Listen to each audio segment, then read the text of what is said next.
ஓம் ஏகதந்தாய தத்புருஷாய வித்மகே வக்ரதுண்டாய தீமதன்னோந்தி பரசோதியாத். குரு பிரம்மா குரு விஷ்ணு குரு தேவோ மகேஸ்வரராய. நெக்ஸ்ட் ஜென் நேர்கள் அனைவருக்கும் கோடான கோடி நமஸ்காரங்களை தெரிவித்துக் கொள்கிறேன். இந்த நிகழ்ச்சிக்கு ஆதரவு தந்த உங்கள் அனைவருக்கும் மீண்டும் பல கோடான கோடி நன்றிகளையும் தெரிவித்துக் கொள்கிறேன். தொடர்ந்து ஆதரவு தாருங்கள். தொடர்ந்து எல்லாருக்கும் சப்ஸ்கிரைப் பண்ணுங்க, ஷேர் பண்ணுங்க. நிகழ்ச்சிக்கு ஆதரவு கொடுத்தவங்க உங்கள் அனைவருக்கும் மீண்டும் நன்றி தெரிவித்துக் கொண்டு, இப்போ பங்குனி மாத பலன்கள், அதாவது தமிழ் மாதம் சித்திரை முதல் பங்குனி வரை. அப்போ இந்த தமிழ் வருடத்தின் இறுதி மாதம் பங்குனி மாதம், தமிழ் வருடத்தின் இறுதி மாதம், விசுவாச ஆண்டின் இறுதி மாதம் முடிவடை போகின்றது. இந்த பங்குனி இறுதி மாதத்தில் என்ன ஒரு விசேஷமான ஒரு அமைப்பு நடந்திருக்கிறது அப்படின்னு பார்த்தோம்னா, காலப்புருஷ தத்துவத்துக்கும் 12ஆம் இடம், தமிழ் வருடத்திற்கும் இறுதி மாதம் 12ஆம் மாதம் ஆக இரண்டும் இணைந்து அங்கே சனி பெயர்ச்சி ஆயிருக்கின்றது மீனராசியில். காலப்புருஷ தத்துவத்துக்கும் 12ஆம் இடம் மீனராசி. ஆக தமிழ் வருடத்திலும் 12வது மாதம் அந்த மீனராசி. இந்த இரண்டு விதமான அமைப்புகளில் அங்கே அந்த மீனராசியில் இந்த பங்குனி மாதத்தில் சனி பகவான் அங்கே பெயர்ச்சி அடைந்திருப்பதுதான் அதற்குரிய சிறந்த பலன்கள். சித்தர்கள் முனிவர்கள் சொன்ன முறைப்படி இங்கே உங்களுக்கு பலன்கள் வழங்கப்படுகின்றன. பிரம்மனால் உங்கள் தலையெழுத்து எழுதப்பட்டிருக்கின்றது என்பதை மட்டும் மறந்து விடாதீர்கள். பிரம்மனால் உங்கள் ஒவ்வொருவரின் தலையெழுத்து கர்ம வினைப்படி உங்கள் யோகங்கள், உங்கள் பிறப்பின் யோகங்கள் பிரம்மனால் எழுதப்பட்டிருக்கிறது என்பதை மறந்து விடாதீர்கள்.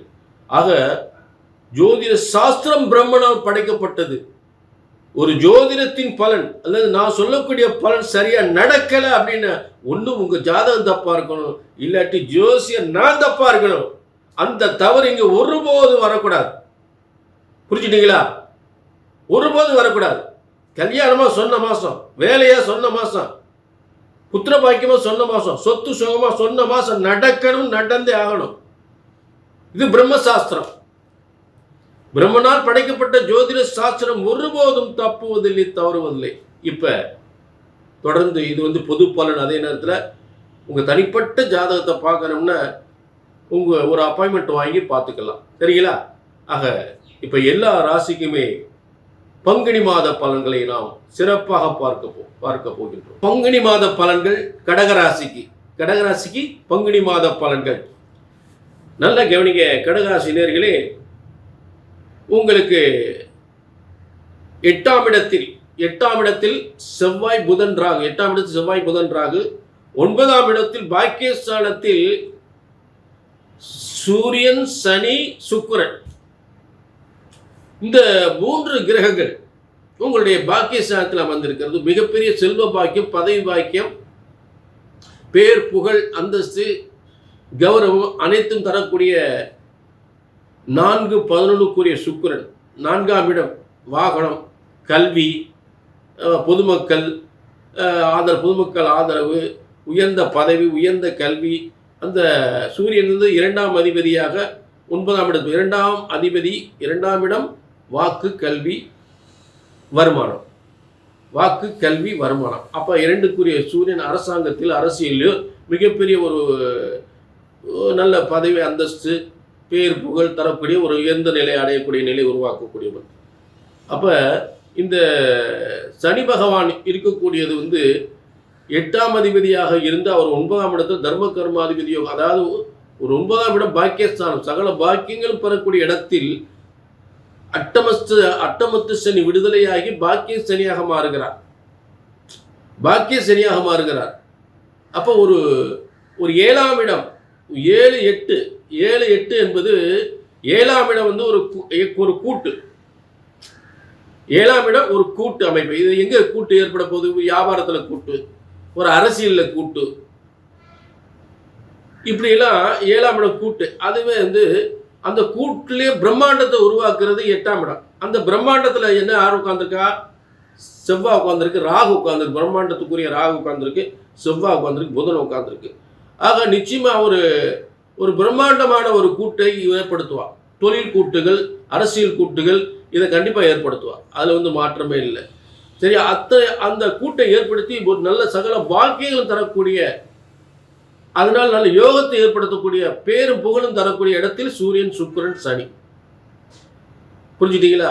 அடுத்து கடகத்துக்கு அதாவது கனவுகள் நனவாகுமா, கனவுகள் நனவாகுமா அப்படின்னு சொல்லக்கூடிய இடத்தில் காசு பணங்கள் விரயமாகுமா, சுப விரயங்கள் ஆகுமா, காசு பணங்கள் தேவையில்லாமல் செலவாகுமா, உடல் ஆரோக்கியமாக இருக்குமா என்று சொல்லக்கூடிய இடத்தில் இந்த குரு பகவான் அவரே 6ஆம் அதிபதியாகி,